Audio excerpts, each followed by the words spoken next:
L'île au trésor de Robert Louis Stevenson. Biographie de l'auteur. Robert Louis Stevenson, né en 1850 à Édimbourg, Écosse, et mort en 1894 en Océanie, est un écrivain écossais et un grand voyageur, dont l'œuvre a marqué la littérature par ses romans d'aventure et ses récits fantastiques. Il appartient à une célèbre lignée d'ingénieurs concepteurs de phares. Sa santé fragile et ses fréquentes maladies l'ont contraint à une enfance solitaire, marquée par une éducation à domicile où sa nourrice joue un rôle prépondérant. Stevenson abandonne ses études d'ingénieur et de droit pour se consacrer à l'écriture, bien qu'il soit reçu à l'examen du barreau en 1875. Il ne pratiquera jamais le droit, préférant poursuivre sa passion pour la littérature. Ses premiers récits de voyage, tels que Voyage en canoë sur les rivières du Nord, révèle déjà son goût pour l'aventure et l'exploration. Sa rencontre en 1876 avec Fanny Osborne, une artiste peintre américaine, marque un tournant dans sa vie. Il l'épouse en 1880 et le couple entreprend de nombreux voyages. Son premier grand succès, L'île au trésor, est suivi par d'autres œuvres majeures telles que L'étrange cas du Dr Jekyll et de Mr Hyde et Le maître de Ballantrae. Ces récits, qui explorent les thèmes de la dualité humaine et de l'aventure, ont contribué à sa renommée internationale. En 1887, après le décès de son père, Stevenson part aux États-Unis, où il est accueilli comme une vedette. Sa santé l'oblige à chercher un climat plus clément, ce qui le mène finalement aux îles Samoa, en Océanie, en 1890. Là, il s'investit dans la vie locale et prend la défense des Samoans contre l'impérialisme allemand. Il est adopté par la communauté et surnommé Tusitala, qui veut dire « le conteur d'histoire ». Stevenson meurt subitement d'une crise d'apoplexie à l'âge de 44 ans. Il laisse derrière lui une œuvre riche et variée, comprenant des romans, des nouvelles, des essais et de la poésie, qui continue d'inspirer et de captiver les lecteurs du monde entier. Résumé de l'œuvre. L'île au trésor est un roman d'aventure publié en 1883. L'histoire est racontée principalement du point de vue de Jim Hawkins, un jeune garçon qui se retrouve impliqué dans une dangereuse chasse au trésor après la découverte d'une carte mystérieuse.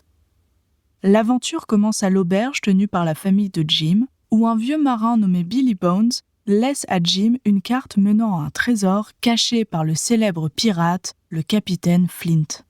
Après la mort de Bones et une attaque de pirates à l'auberge, Jim s'enfuit avec la carte et la confie au docteur Livesey et au squire Trelawney, qui décident de monter une expédition pour trouver le trésor.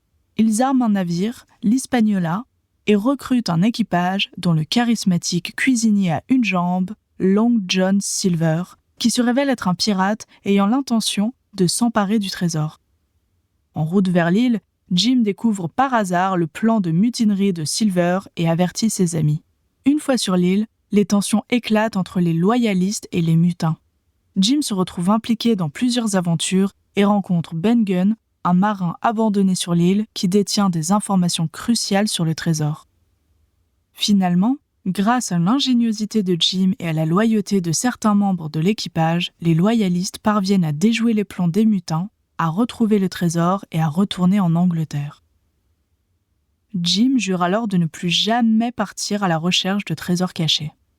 L'île au trésor est célèbre pour ses personnages colorés et pour son influence sur l'image populaire de la piraterie. Le roman mélange habilement action, aventure et moralité, captivant les lecteurs de tous âges. Contexte historique. L'île au trésor a été rédigée à la fin du XIXe siècle, une période marquée par une fascination croissante pour l'aventure, l'exotisme et l'exploration. Stevenson a commencé à écrire L'île au trésor en 1881 et le roman a été publié pour la première fois sous forme de livre en 1883. Cette époque était caractérisée par l'expansion de l'Empire britannique et un intérêt accru pour les récits d'aventures maritimes et de piraterie, alimentés par les découvertes géographiques et les récits de voyageurs. Stevenson lui-même était un grand voyageur, ayant séjourné à Davos en Suisse pour des raisons de santé et ayant effectué des voyages en France, aux États-Unis et dans les îles du Pacifique. Son intérêt pour les récits d'aventure et son expérience personnelle des voyages ont fortement influencé l'écriture de l'île au trésor. Le roman reflète également l'influence de la littérature d'aventure jeunesse de l'époque, ainsi que l'intérêt de Stevenson pour les histoires de pirates et de trésors cachés, inspirées par des récits historiques et des légendes. L'île au trésor est donc le produit d'une époque fascinée par l'inconnu et l'aventure. Stevenson a su capter l'imagination de ses lecteurs en combinant son talent narratif avec les thèmes populaires de son temps. Le roman est devenu un classique de la littérature d'aventure, influençant de nombreux auteurs et œuvres ultérieures dans le genre. Contexte personnel. Au moment de l'écriture de l'île au trésor, Robert Louis Stevenson traversait une période de sa vie marquée par des défis personnels et des problèmes de santé. En 1881, sa santé se dégradant, son médecin lui interdit de sortir. C'est dans ce contexte, lors de l'un des derniers jours d'août 1881, qu'il commence la rédaction du roman, initialement pour divertir son beau-fils de 12 ans, Lloyd. Stevenson avait déjà perdu toute inspiration après les 15 premiers chapitres, mais l'enthousiasme de son père, Thomas Stevenson, l'a probablement encouragé à poursuivre. Cette période était également marquée par des difficultés financières et des préoccupations constantes concernant sa santé fragile, notamment des problèmes respiratoires qui l'avaient déjà contraint à chercher des climats plus cléments en Europe. Malgré ces défis, l'île au trésor est devenue l'un de ses plus grands succès, marquant un tournant dans sa carrière d'écrivain. Les personnages. Jim Hawkins. C'est le narrateur et jeune protagoniste de l'histoire. Jim est le fils du propriétaire de l'auberge de l'amiral Benbow. Curieux, courageux et intelligent, il se retrouve impliqué dans l'aventure après la découverte de la carte au trésor. Long John Silver. C'est un ancien pirate et le principal antagoniste de l'histoire. Il est le cuisinier à bord de l'Hispaniola. Silver est charismatique, rusé et capable de changer de loyauté pour servir ses intérêts. Malgré sa jambe de bois, il est redoutable et inspire à la fois crainte et admiration. Capitaine Smollett. C'est le capitaine de l'Hispaniola. Il est prudent, courageux et très professionnel dans son commandement du navire. Smollett se méfie de l'équipage dès le début et joue un rôle crucial dans la défense contre les mutins. Dr Livesey. C'est un médecin et magistrat local qui accompagne l'expédition en tant que gentleman. Il est intelligent, rationnel et fait preuve d'un grand courage. Livesey est respecté par tous, y compris par Long John Silver. Squire Trelawney. C'est un propriétaire terrien enthousiaste qui finance l'expédition à la recherche du trésor.